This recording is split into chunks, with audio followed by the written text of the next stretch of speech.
Schlesinger Library is the premier collection of documents and artifacts on the history of American women in the United States and arguably in the world. So the mission of the library is to document the history of women in America. But by telling that story, we're also telling the story of American history. So our collections transcend time and geography and class. We cover all political issues, sides of political and social issues. The collections we have help illuminate all aspects of our shared history. When you think about that statement and you think about kind of how really recent a field women's history is, it becomes very profound to think about this entire institution with a talented staff and rich collections is dedicated to documenting the experience of a group of people who for a long time weren't written about in history.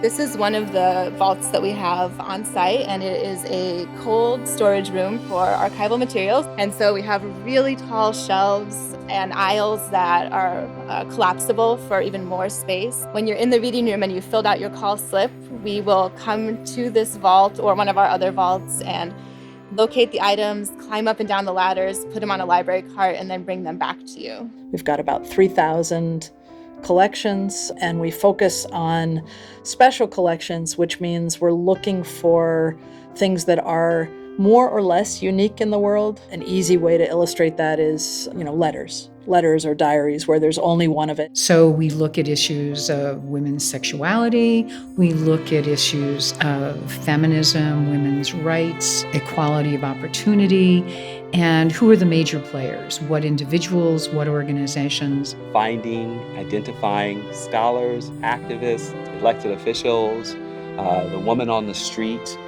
who's making a difference in a community at a time when it's not obvious that she's doing something that will have historical significance down the road.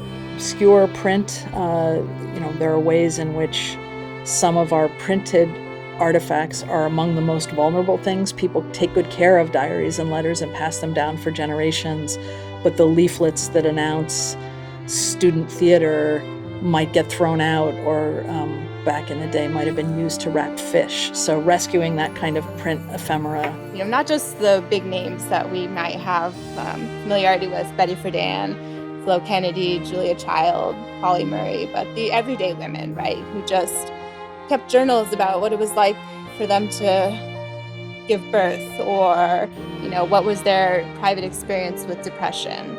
So we keep all of that material and we keep it safe and we will keep it accessible in perpetuity for scholars, for people who are curious, so that people have access to the record of women's lives.